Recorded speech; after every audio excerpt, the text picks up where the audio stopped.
este domingo, domingo 23 de abril. Vamos a comenzar el tiempo de la predicación de la palabra. Si tú no tienes tu bosquejo, ahí en la entrada, para que puedas también hacer apuntes de lo que vamos a ver el día de hoy. Vamos a leer en nuestras Biblias el texto que está en Hechos, capítulo 1, versículos del 1 al 11. Por favor, abran sus Biblias ahí. Hemos estado viendo acerca de lo que pasó en el ministerio de Cristo en los últimos días de su vida. Y también vamos a ver lo que pasó después de su resurrección. La palabra de Dios dice aquí en el libro de Hechos, permítanme.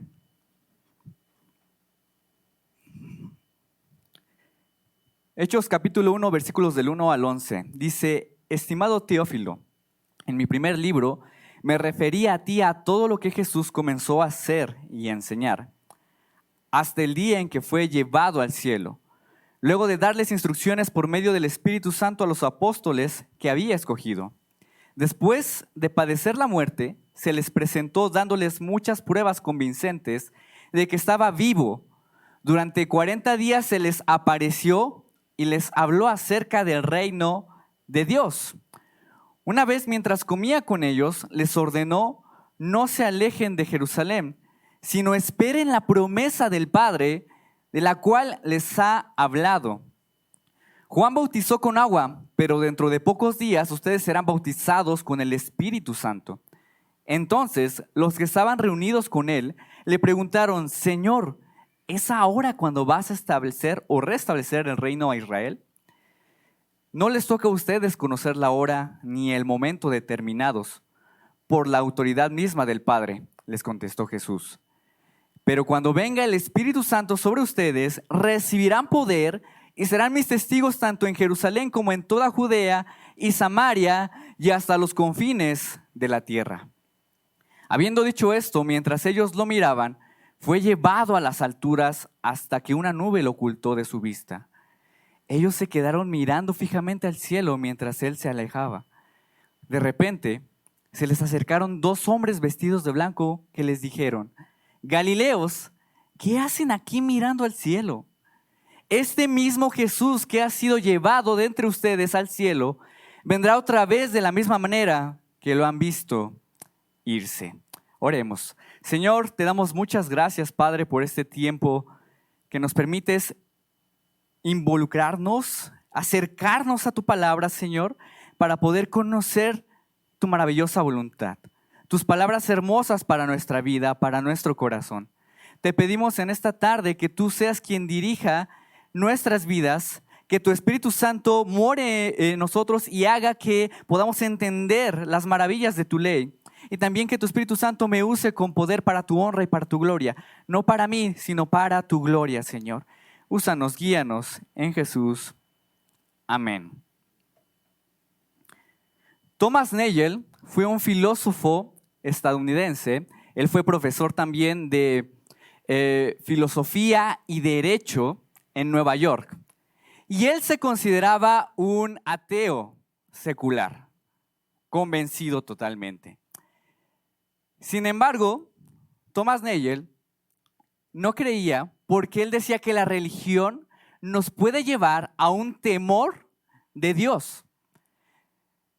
Pero él se refiere a un temor no necesariamente de un miedo por Dios, sino más bien un temor a que Dios exista, un temor emocional, un temor psicológico de saber que Dios existe. Y fíjate, escucha lo que él decía: quiero que el ateísmo sea verdad. Y me incomoda el hecho de que algunas de las personas más inteligentes y bien informadas que conozco sean creyentes religiosos. No es solo que yo no crea en Dios y que, naturalmente, espere estar en lo correcto en cuanto a mi creencia. La verdad es que espero que Dios no exista. Espero a que Dios no exista.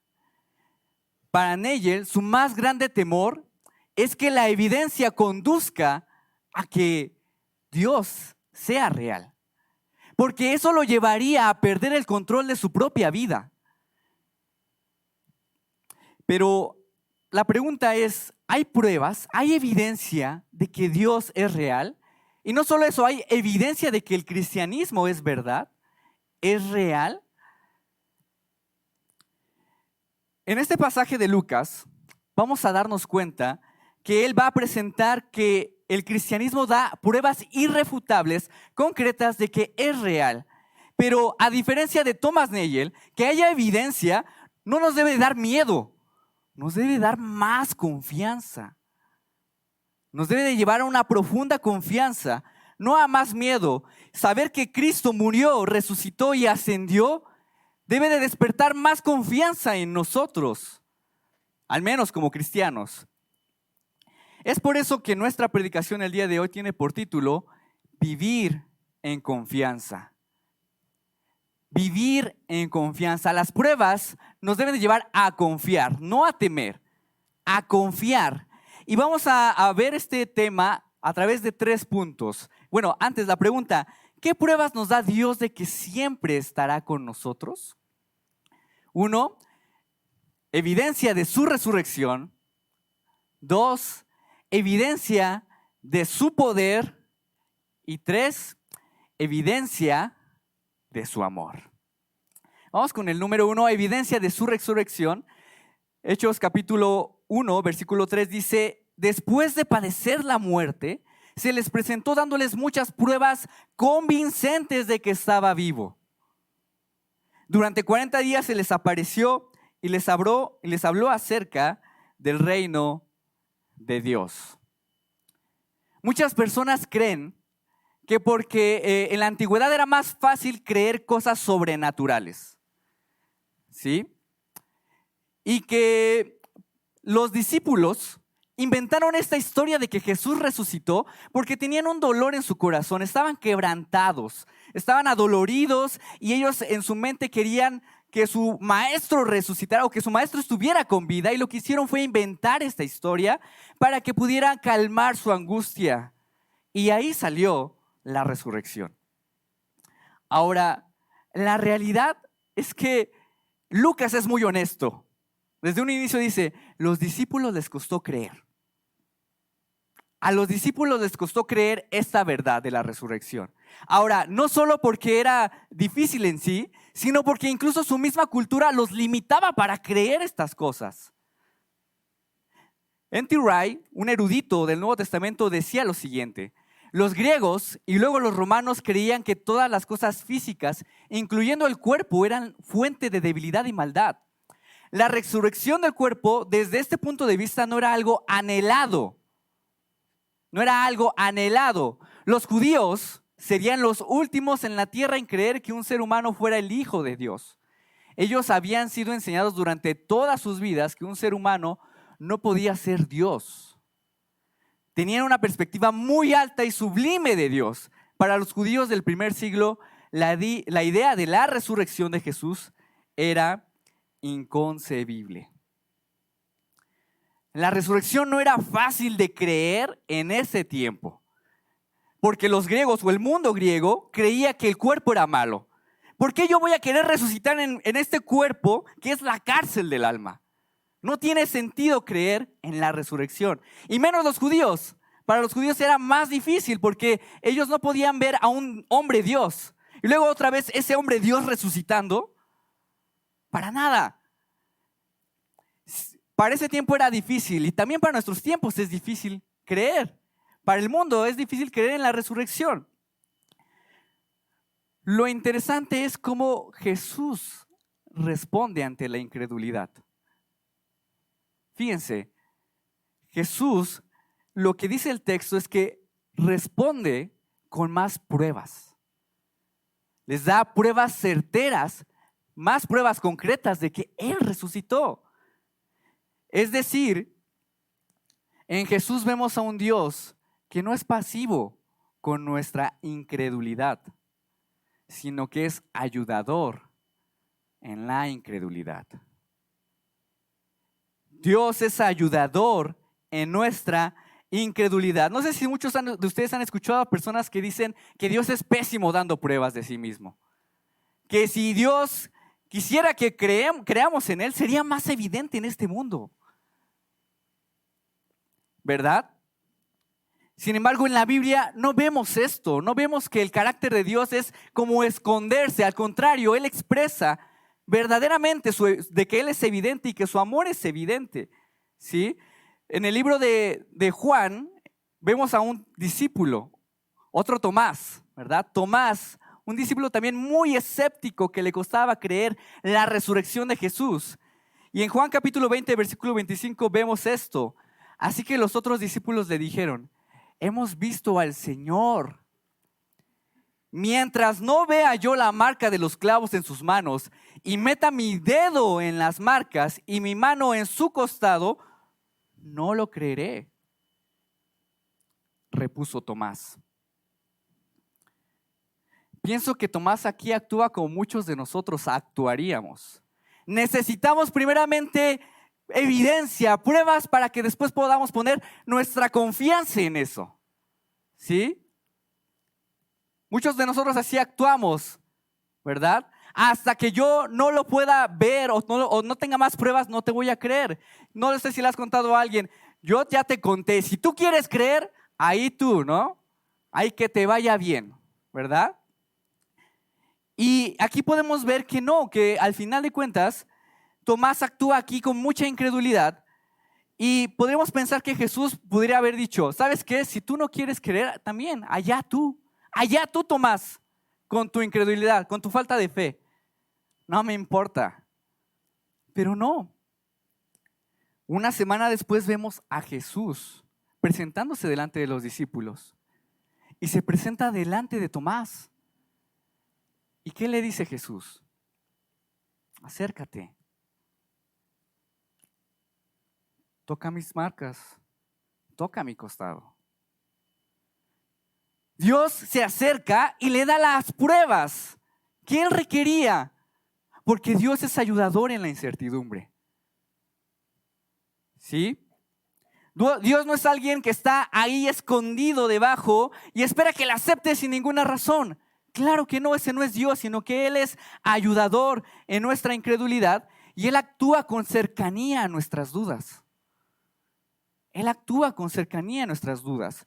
Y lo que quiere es Él despertar confianza. Si Él da pruebas es para que despierte confianza en ti y tú puedas creer. Dios da evidencia de sí mismo para que tú puedas tener una relación con Él. Ese es el objetivo de las pruebas, aquí lo vemos. El objetivo de las pruebas que da Cristo es para que puedan poner su confianza y tener una relación personal con el Dios vivo. C.S. Lewis, ¿alguien conoce a C.S. Lewis? Sí, C.S. Lewis, famoso escritor irlandés. Él fue profesor de filosofía y literatura en Oxford. O sea, era una mente brillante. Y él incluso muchos lo han catalogado como el apóstol de los escépticos. Y él es conocido principalmente por escribir la saga de las Crónicas de Narnia y escribir más de 60 libros. O sea, una mente brillante, C.S. Lewis. Pero antes de todo eso, él era un ateo convencido. Él desde muy pequeño se involucraba en los libros, se comía los libros, en un sentido no literal, pero se comía los libros y desde muy temprana edad sufrió la pérdida de su madre. Ella murió de cáncer cuando él era muy joven y a partir de ese momento empezó a convencerse de que el Dios de la Biblia no era un Dios bondadoso, sino que era un Dios cruel. Era una abstracción, Dios era una abstracción y que Dios era cruel e indiferente con el mundo. Sin embargo, llega un punto en la vida de C.S. Lewis en donde él, al momento de estar en la universidad, se da cuenta que sus amigos, que eran también ateos convencidos, se empiezan a convertir de la nada al cristianismo. Y empiezan a convencerse de que el cristianismo era verdad. Y él quiere meterse a los libros para poder refutar al cristianismo, pero ¿qué creen? Empieza a dudar de su ateísmo materialista. Empieza a dudar de sus propias dudas. Y lo que hace después C.S. Lewis es decir lo siguiente. Llega un punto en que dice lo siguiente Lewis: A comienzos de 1926, el ateo más recalcitrante que yo conocía, sentado en mi cuarto junto al fuego, dijo que la evidencia de la historicidad de los evangelios era en realidad asombrosa. Si él, el cínico de los cínicos, el más duro de los duros, no estaba salvo, ¿a dónde podría volverme yo? ¿Es que no había escapatoria?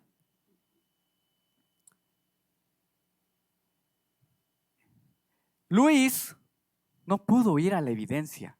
Y entre más buscaba evidencia de Dios, Dios le daba más para confiar. ¿Qué creen que pasó con Luis? Terminó aceptando que Dios era real. Terminó por convencerse y él incluso explica su conversión de esta manera. En el último trimestre del 1929, me di por vencido y admití que Dios es Dios. Y me arrodillé y oré. En ese momento no lo vi lo que ahora es la cosa más obvia: la humildad divina que acepta a un converso aún en estas condiciones. Podemos notar con este relato, con esta historia, que Él nos da evidencia para que nosotros podamos confiar, para que nosotros podamos tener una relación personal con Él, ¿sí? Aquel que lo busca de manera genuina puede encontrar evidencia de Él para que pueda después confiar. Ese es el fin de la evidencia, confiar. Y te animo a que si tú tienes dudas, tú puedas descubrir por ti mismo la evidencia. Acércate. Pero también Dios muestra que es evidente por el poder que le da a sus testigos. Evidencia de su poder. Versículo número 8. Pero cuando venga el Espíritu Santo sobre ustedes, recibirán poder y serán mis testigos, tanto en Jerusalén como en toda Judea y Samaria y hasta los confines de la tierra. Algo que muy pocos pueden explicar es el hecho del cambio de los primeros seguidores de Jesús. Ya lo vimos la semana pasada, los seguidores de Jesús, sus discípulos, se avergonzaron de Él, lo traicionaron, lo abandonaron. Pero de un momento repentino, ellos empiezan a sufrir por sus creencias. De un momento a otro, ellos están dispuestos a padecer los sufrimientos más difíciles por sus creencias. ¿Cómo es posible esto? Y eso incluso lo podemos ver a lo largo de el libro de Hechos, este libro que vamos a ver. Tú puedes ver incluso cómo está Pedro, ese Pedro que dijo que negó a Cristo, y a Juan. Puedes ver en el libro de Hechos cómo ellos empiezan a predicar en el templo, ¿sí? Pero después hay una violencia también hacia ellos y los encarcelan. Tú puedes también después ver a Esteban, un creyente griego, que empieza también a predicar la resurrección, la resurrección de Cristo. ¿Y qué es lo que pasa con Esteban? Lo apedrean violentamente también. Puedes también ver incluso a Saulo, un judío que en su momento era muy escéptico y de un momento repentino se convierte al cristianismo y empieza también a estar dispuesto a ejercer, a que le den la violencia que él mismo ejerció en su momento. ¿Cómo es posible ese cambio tan repentino en estas personas que no creían de un momento? Incluso también los primeros cristianos, el historiador Tácito habla de cómo ellos eran torturados por sus creencias. Él decía: pero a su suplicio se unió el escarnio, de manera que parecían desgarrados por perros, tras haberles hecho cubrir con pieles de fieras, o bien clavados en cruces al caer el día. Eran quemados de manera que sirvieran de iluminación toda la noche. ¿Qué explicación damos a este cambio repentino? ¿Cómo es posible, o qué explicación damos ante la idea de que un hombre o un grupo de hombres y mujeres estuvieran dispuestos a soportar todo eso por sus creencias? ¿Cómo lo explicamos? Una respuesta ya la mencionamos. Los cristianos creían verdaderamente estas cosas porque Cristo realmente resucitó. Ellos no pudieron inventar tal evento porque Él resucitó. Si ellos querían morir por esto, era morir por una mentira. ¿Sí? Podríamos pensar que esa mentira la creyeran un pequeño grupo de personas, ¿sí? Pero cientos, miles, en tan poco tiempo a la vez, es poco probable. Es poco probable. Y incluso también los que en un momento eran escépticos y después empiezan a predicar y estar dispuestos a morir, esos escépticos dispuestos a morir, es una locura. ¿Sí? Luke Timothy Johnson decía: se requiere algún tipo de experiencia poderosa y transformadora para generar la clase de movimiento que tuvo el cristianismo primitivo. Incluso Blaise Pascal, conocen a Blaise Pascal, un matemático famoso, y él incluso decía: yo estaría dispuesto a escuchar el testimonio de personas que estuvieran dispuestas a ser decapitadas por sus creencias porque estaban por estar tan firmemente convencidas de esas verdades. Si esas personas están dispuestas a morir por sus convicciones, es porque también estaban firmemente convencidos de que eso era verdad. Entonces, podemos ver eso. Esa es una respuesta, pero también otra respuesta es que en ellos había algo sobrenatural que mantenía esa verdad viva en sus vidas, a tal punto de sacrificarse por esa verdad. Y Lucas va a decir que ese poder sobrenatural es el poder del Espíritu. Ese poder sobrenatural es el poder del Espíritu. De manera que los que somos creyentes, los que estamos aquí, tenemos la capacidad de mantenernos firmes en nuestras creencias, no por tus fuerzas, porque si fuera por tus fuerzas, ya habrías dudado desde hace mucho, sino tú eres capaz de mantenerte firme en tus creencias por el poder que Dios da en ti, no por tus fuerzas, sino por las fuerzas del Espíritu de Dios. De manera que el cristianismo no es que tú te mantengas por tus propias fuerzas. El cristianismo es la fiel creencia de que Él nos mantiene firmes con la obra de su Espíritu en nosotros. No por tus fuerzas, sino por la obra de su Espíritu. Efesios capítulo 1, versículo del 19 al 20 dice: y cuán incomparable es la grandeza de su poder a favor de los que creemos. Ese poder es la fuerza grandiosa y eficaz que Dios ejerció en Cristo cuando lo resucitó de entre los muertos y lo sentó a su derecha en las regiones celestiales. Ese mismo poder por el cual fue levantado Jesús de los muertos, porque sabemos que es verdad, es el mismo poder que tú y yo tenemos, y por el poder de su Espíritu para seguir firmes, dispuestos a creer hasta el final. Ese es el poder que tú y yo tenemos. Y ese poder nos debe de llevar no a temor, sino confianza. No a temor, sino a tener valentía para compartir a otros de ese poder grandioso que tenemos, de ese poder eficaz. Entonces, la evidencia de su poder nos da confianza para predicar. En la historia de los primeros siglos del cristianismo, le estoy hablando alrededor del año 205 después de Cristo, se cuenta el testimonio de una mujer llamada Felicidad. Pero Felicidad, su historia no es tan feliz. Felicidad, junto con varios de sus amigos cristianos, fueron encarcelados por predicar la resurrección, por predicar el evangelio. Y Felicidad estaba embarazada. Era una esclava que estaba embarazada y fue encerrada por predicar el evangelio. Mientras estaba en la cárcel, ella tuvo que dar a luz ahí. Y el testimonio cuenta que mientras estaba ella en dolores de parto, las personas que cuidaban la cárcel le decían: si tú no puedes soportar los dolores del parto, no vas a soportar los dolores que te esperan con las fieras en el martirio. Fíjense qué horrible, ¿no? Que mientras ella está dando luz le dijeran eso. Si tú no puedes aguantar estos dolores de parto, lo que te espera va a ser peor y no creo que aguantes. Lo más impactante es como ella les contestó lo siguiente: ahora mis sufrimientos son solo míos, mas cuando tenga que enfrentarme a las bestias, habrá otro que vivirá en mí y sufrirá por mí, puesto que yo estaré sufriendo por él.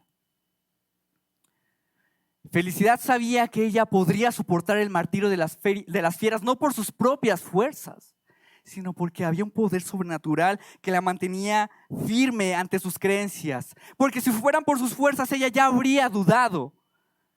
Era el poder del Espíritu que habitaba en ella, y eso era evidente hasta la muerte. Por eso no dudó en llevar sus creencias hasta el fin. No hay duda de que en este relato y en otros más podemos ver la evidencia de que su poder es eficaz. Y esto nos debe de llevar a mayor confianza, no a temor, a mayor confianza. Entonces, hemos dicho que Dios es ayudador en nuestra incredulidad, ¿cierto? Pero también que Él es ayudador en medio de nuestra debilidad. Pero también no podemos hablar de evidencia sin su amor. No podemos hablar de la evidencia sin su amor. Número 3, evidencia de su amor. Versículo 11 dice: Galileos, ¿qué hacen aquí mirando al cielo? Este mismo Jesús que ha sido llevado de entre ustedes al cielo, vendrá otra vez de la misma manera que lo han visto irse. Jesús ha ascendido a los cielos, ¿verdad?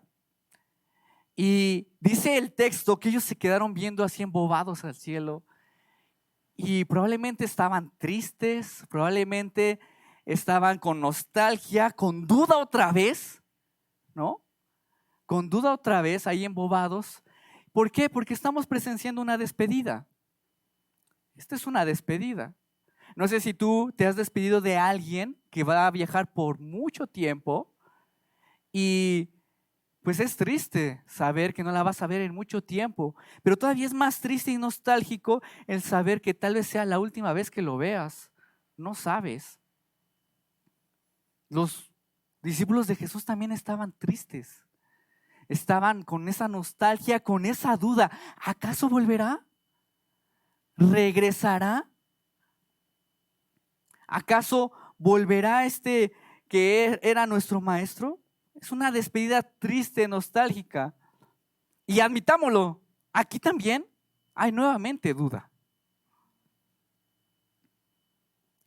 Ahora, quiero que pienses esto. Ellos acababan de ver a Jesús resucitado. Acababan y le seguía dando más pruebas de que Él estaba vivo. Y lo acaban de ver ascendiendo a los cielos. ¿Y todavía tienen duda? ¿Todavía hay duda en sus corazones? Lo que más me llama la atención de esto es cómo, a pesar de que ellos siguen teniendo dudas, la respuesta de Dios. El texto que nos dice que salen dos hombres vestidos de blanco y probablemente estos hombres eran, o más bien, lo que comentan muchos es que estos hombres eran ángeles mensajeros.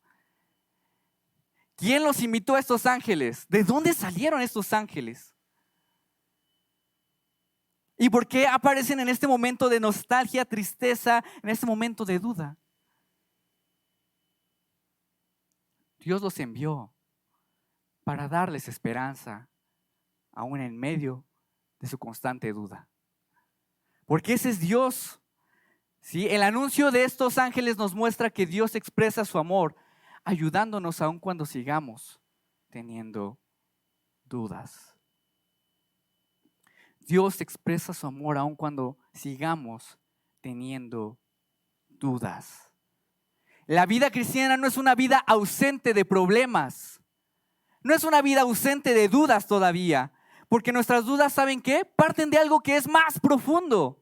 Nuestras dudas tienen un trasfondo espiritual. ¿Sí? Tienen un trasfondo espiritual, más allá de nuestra razón, tienen un trasfondo espiritual nuestras dudas. Tim Keller, en su libro Dioses que fallan, lo explica de esta manera. Quienes no están seguros en Cristo buscan salvavidas espirituales con los que respaldar su confianza. Se visten con su cultura como si fuera una armadura contra las dudas sobre sí mismos, pero se convierte en una camisa de fuerza mental que se adhiere a la carne y nunca se puede quitar si no es mediante la fe integral en la obra salvadora de Cristo. Si no es mediante la obra salvadora de Cristo.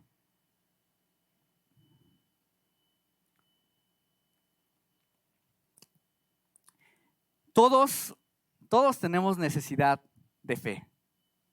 ¿Sí? Todos. Hasta los no creyentes tienen necesidad de fe. Muchos de nosotros llegamos a tener fe en nuestra familia. También tenemos fe en un partido político, ¿cierto? Tenemos fe en nuestra esposa. Tenemos fe en la iglesia. Tenemos fe en nuestra propia razón. Tenemos fe en nuestras propias fuerzas, ¿cierto? ¿Y no te ha pasado que incluso cuando algo no está saliendo bien, te estresas, te desesperas? Y eso es duda también. Empiezas a dudar. Ese es el problema. Todos tenemos una necesidad de fe, tenemos dudas. El problema es cuando empezamos a poner nuestras dudas, nuestra confianza en cosas débiles y frágiles que nos van a fallar al final de cuentas. ¿Sí? Esa es la realidad. Como seres humanos queremos cubrir nuestra falta de confianza en cosas frágiles. Y Dios lo sabe. También con sus discípulos, sabe que ellos también van a seguir dudando y por eso envía a estos ángeles para decirles: así como Cristo ha cumplido su promesa de salvación por ti, cumplirá su promesa de retornar por ti. Les recuerda la esperanza. Que Cristo se ha ido nos asegura una cosa: Él cumplió. Si no, nos hubiera ido. Que Cristo se haya ido nos muestra que Él cumplió, nos asegura que Él cumplió. Él cumplió su misión, la misión de venir por nosotros, a morir por nuestros pecados en la cruz del Calvario. Él lo cumplió. Y nuestras dudas también, en medio de esas dudas, Él siguió cumpliendo. Y si nada impidió que muriera en la cruz por ti, nada va a impedir que Él regrese por ti. Iglesia, esta es la mayor y más grande evidencia de su amor por nosotros, que aún en medio de nuestra falta de confianza, Él usa nuestras dudas para conocerlo mejor. Él usa nuestras dudas, nuestra falta de confianza, para conocerlo mejor. Tim Keller, en su libro Caminando con Dios a través del dolor y sufrimiento, cuenta la historia de una chica llamada Tess. Y Tess dice que desde que empezó a estudiar medicina, sus primeros años en la adultez, empezó a tener fuertes crisis de fe. Para ella era muy difícil ver que niños llegaban al hospital que eran aventados desde carros. Dice ella que incluso era muy difícil ver a jóvenes de 25 años llegar al hospital por cáncer de mama. Para ella era muy difícil ver personas que llegaban por ataques cardíacos en Navidad. Y dice que eso impactó fuertemente su vida, llegó a tener crisis fuertes de fe y dice que Dios siempre le estuvo acompañando, ayudando en medio de su falta de confianza. Sin embargo, la prueba más fuerte fue cuando ya tenía a sus hijos y su hijo pequeño, bebé, cuando ella entró a la habitación se dio cuenta que había muerto por asfixia.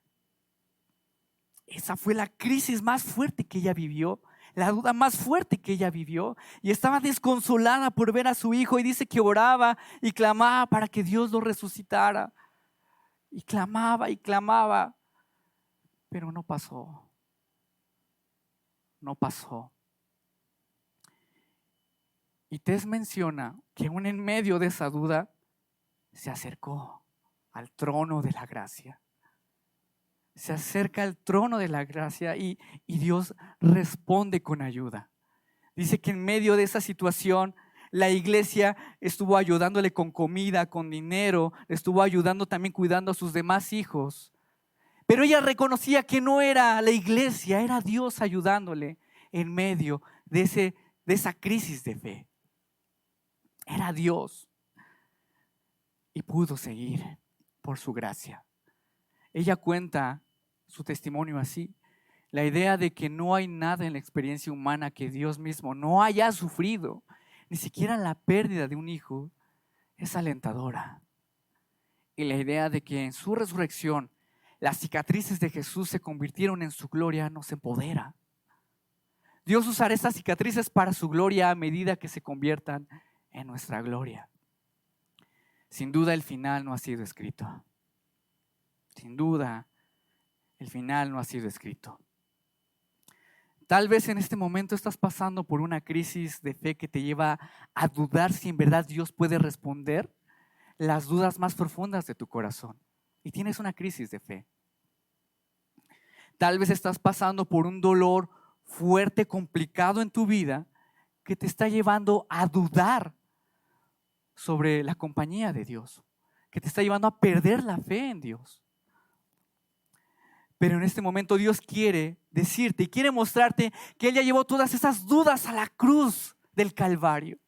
Que Él ya llevó todas esas dudas y Él resucitó para confirmarte su amor en medio de esa duda que tienes. Él resucitó. Acércate con tus dudas delante de Dios. Acércate delante de Él y experimenta la evidencia más grande de su amor a los pies de Jesús. Oremos. Señor, te doy gracias, Padre, porque en medio de nuestras dudas, tú te acercas, Señor. Tú nos das evidencia de tu amor, evidencia de tu resurrección. Si fuera por nosotros, ya nos hubiéramos alejado. Pero tu gracia, tu amor nos muestra que hay esperanza y podemos confiar. Hay esperanza en el Hijo, hay esperanza en Cristo, hay esperanza en nuestras dudas, hay amor en nuestras dudas, hay amor en nuestras crisis de fe. Gracias, Señor, porque todas esas dudas las cargaste en la cruz para que ahora pudiéramos caminar libres con fe para tu gloria. Gracias, Señor, no estamos solos, tú estás con nosotros, tú provees en medio de la duda. Gracias, Señor. Ayúdanos, fortalécenos con tu Espíritu. En Cristo Jesús. Amén.